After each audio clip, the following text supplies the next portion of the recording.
Hello aspirants, सो आज हम पढ़ने जा रहे हैं एनसीएफ नेशनल करिकुलम फ्रेमवर्क। इसके अंदर ये एनसीईआरटी डॉक्यूमेंट दी गई थी। एनसीईआरटी ने इस डॉक्यूमेंट को दिया था।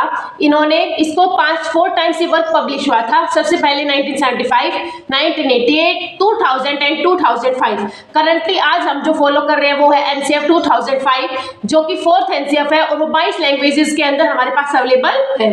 इनके चेयरपर्सन का नाम प्रोफेसर राज यशपाल थे, जिन्होंने नेशनल स्टडी कमेटी के चेयरपर्सन थे। ये रिपोर्ट किस पे बेस करती है कि हमें लर्निंग विदाउट बर्डन करनी चाहिए। 1993 में जो कि पब्लिश की गई थी रविंद्रनाथ टैगोर के द्वारा। उन्होंने बोला था कि बच्चों को इस तरीके से पढ़ाना चाहिए कि बच्चे इसे बोझ ना समझ के बच्चे मजे मजे में पढ़ाई करें। Learning by doing activities, not learning मतलब बेस सिर्फ टेक्स्ट बुक बेस ना होकर बच्चों को डेली लाइफ से कनेक्ट करके पढ़ाना चाहिए।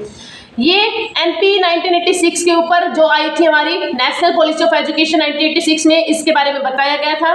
कंस्ट्रक्टिविज्म रचनावाद पे फोकस करती, जिसमें बच्चों को लर्निंग बाय डूइंग, बच्चे करके सीखे, रोट लर्निंग रट्टा ना मार के मीनिंगफुल लर्निंग करे, समझ कर सीखे।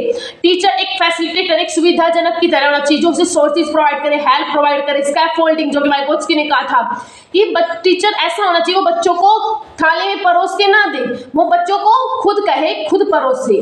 मतलब कि वो बच्चों को सिर्फ थोड़ी हिंट दे, ना कि उन्हें डायरेक्ट आंसर दे दे। तो ऐसे बोलेंगे कि टीचर फैसिलिटेटर होना चाहिए, डिक्टेटर नहीं होना चाहिए। अब इसके कुछ प्रिंसिपल सिद्धांत आए। क्या क्या थे? 5 सिद्धांत थे। पहला कि नॉलेज को हमें डेली लाइफ से कनेक्ट करके पढ़ाना चाहिए। दूसरा, रोट लर्निंग नहीं होनी चाहिए, रट्टा ना मार के मीनिंगफुल लर्निंग को प्रमोट करना चाहिए। तीसरा, करिकुलम इनरिच मतलब बियॉन्ड टेक्स्ट बुक, बुक्स के अलावा भी कुछ और बच्चों को पढ़ाना चाहिए। सिर्फ किताबी नॉलेज जरूरी नहीं होती, बुकिश नॉलेज नहीं चाहिए हमें। उसके साथ साथ बच्चों को आसपास के कल्चर, वैल्यूज, सोसाइटी के बारे में, हर एक चीज के बारे में बताना चाहिए।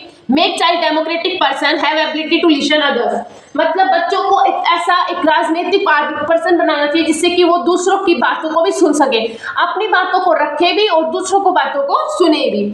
और एग्जामिनेशन फ्लेक्सिबल होना चाहिए, मतलब जो बच्चों का हम एग्जाम लेते हैं वो फ्लेक्सिबल होता है, जो कि सीसी ने बताया था ना, कंटिन्यूअस एंड कम्प्रिहेंसिव इवैल्यूएशन होना चाहिए, जिसमें बच्चे को लगातार फॉर्मेटिव और समेटिव असेसमेंट के दौरान लेना चाहिए। और कम्प्रिहेंसिव का मतलब क्या हो गया कि होलिस्टिक डेवलपमेंट हो, स्कॉलस्टिक भी और coscholastic, subject knowledge as well as sports, arts, drawing, हर एक को इंक्लूड किया जाना चाहिए। अब इसने एनसीएफ ने 9 विषयों के बारे में बात की थी। पहले आती है language, art, physical, work, peace, science, social science, इन सब के बारे में बात की गई थी। और इन्होंने बोला एक पीरियड 35 मिनट का होना चाहिए, मतलब आइडियल टाइम। एक बच्चा जो होता है सिर्फ 35 मिनट तक ही एक चीज पे फोकस कर सकता है। तो ये जो 1-1 घंटे के पीरियड है, इनको कट करके 35 मिनट का करे, ताकि बच्चा ज्यादा देर तक बोर ना हो और उसका ध्यान उस चीज से ना हटे। अब लगातार जैसे कि हम पढ़ भी रहे होते हैं तो क्या है, अगर हम लंबे समय तक पढ़े तो हम फिर भी 5 मिनट का ब्रेक देना जरूरी होता है हमारे लिए, ताकि हमारे माइंड को रेस्ट मिले।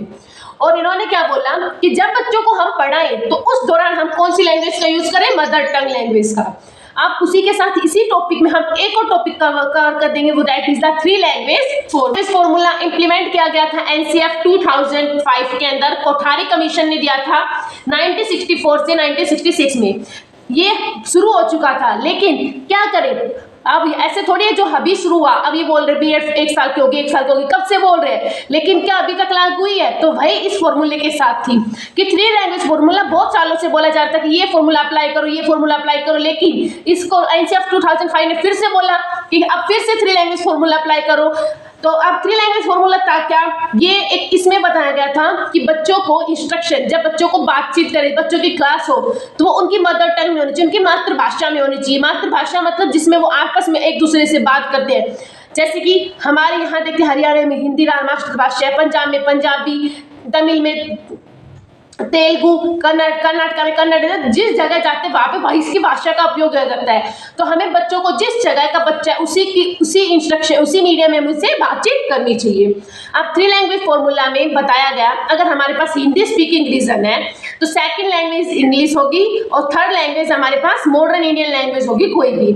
और अगर हमारे पास नॉन हिंदी स्पीकिंग रीजन है तो 2nd लैंग्वेज हिंदी होगी और 3rd लैंग्वेज इंग्लिश या फिर कोई मॉडर्न इंडियन लैंग्वेज। अब एनसीएफ मल्टीलिंगुअलिज्म को प्रमोट करता है, मतलब बहुभाषा को प्रमोट करता है। एक स्कूल है, एक स्कूल के अंदर हजार बच्चे अलग अलग देश, अलग अलग भाषा के, कोई किसी भाषा में बात कर रहा है, कोई किसी भाषा में बात कर रहा है, तो हमें उस भाषा उन चीज़ों के ऊपर बच्चों को दबाव ना डाल करके वो यही चीज़ वही एक ही भाषा यूज करें, और बच्चों को ये ना बोले कि उनको इस चीज़ के ऊपर बच्चों में भेदभाव या बांट के ना करके हमें बहुभाषा को प्रमोट करना चाहिए, उन्हें एक्सेप्ट करना चाहिए, उनकी कल्चर, उनकी लैंग्वेज, उनको हमें रिस्पेक्ट देनी चाहिए। ये एनसीएफ का एक मोटिव था। अब इसमें कैसे क्वेश्चन आते हैं? पहला तो इसमें यही क्वेश्चन आते हैं टीचर के बारे में, टीचर कैसा होना चाहिए, करिकुलम कैसा होना चाहिए, और इसमें एक क्वेश्चन आ जाता है थ्री लैंग्वेज फॉर्मूला किसने दिया था, कब दिया था, और इसके क्या क्या रीजन है। अगर एक बच्चा की ये भाषा है तो दूसरी और तीसरी भाषा क्या होनी चाहिए, ऐसा कोई भी ऐसे तरीके से क्वेश्चन पूछ सकते हैं। जब हम इनकी प्रीवाईक्यूज को रिवाइज करेंगे तो हम उनके अंदर टॉपिक वाइज प्रीवाईक्यूज भी रिवाइज करेंगे। With this, thank you. For more such videos, like, share and subscribe.